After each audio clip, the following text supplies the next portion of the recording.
Mga kasawel, meron akong 63 pesos ngayon. Ang sabi ng NEDA, pag tayo daw ay gumastos sa pagkain ng 63 pesos or 64 pesos sa loob ng isang araw, no? Ay hindi na tayo kabilang sa mahirap na Pilipino. Ayan. Ito sa almusal, 21. Ano kaya ang almusal mabibili nito?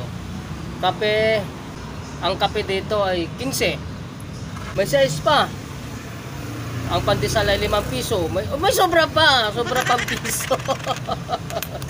Madalas naman tayo ganyan, kape at pandesal, di ba? Sa tanghalian.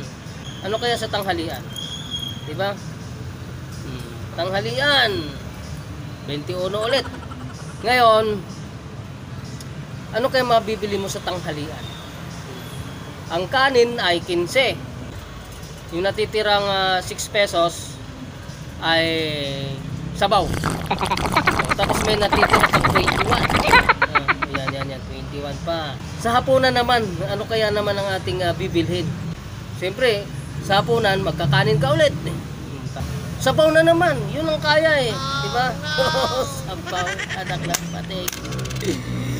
Tapos, hindi daw kasali na yon sa mga mahihirap na Pilipino kapag gumasta ka sa loob ng isang araw 63 or 64 pesos. Yan.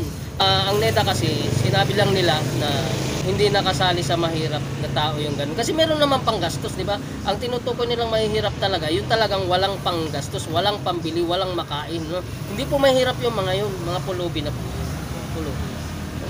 Iba kasi yung mahirap, iba rin yung pulubi, no? Ang pulubi talaga yung talagang wala na, ano? Wala ka nang maibili. Pero kung may naibili ka pa, hindi ka pulubi. Mahirap ka pero hindi ka pulubi. Iba kasi ang pulubi, no? Ang pulubi ay wala nang tirahang bahay, no? Wala nang halos may suot na damit, yun at yun lang yung suot na damit, ano, madumi na yan, ganyan. Yun yung mga pulubi.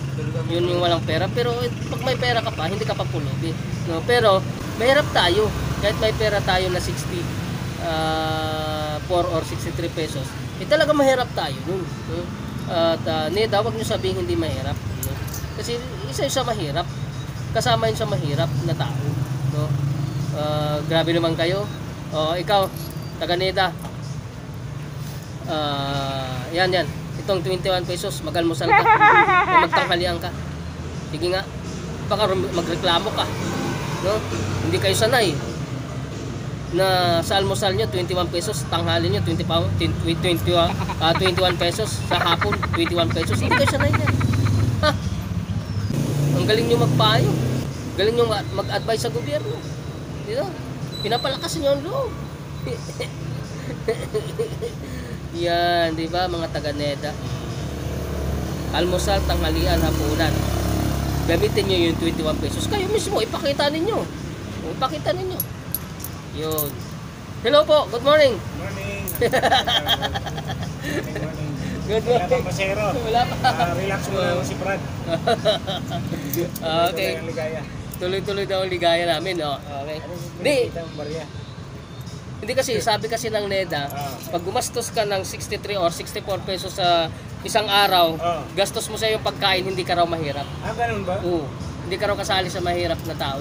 Medyo mayaman ka pa ganyan. Hindi naman sinabing mayaman, basta hindi daw mahirap. Pwede. Pwede, mahirap na mahirap. No? Mahirap, mga tamad yun eh. Mga tamad. Paano hindi ka maghirap?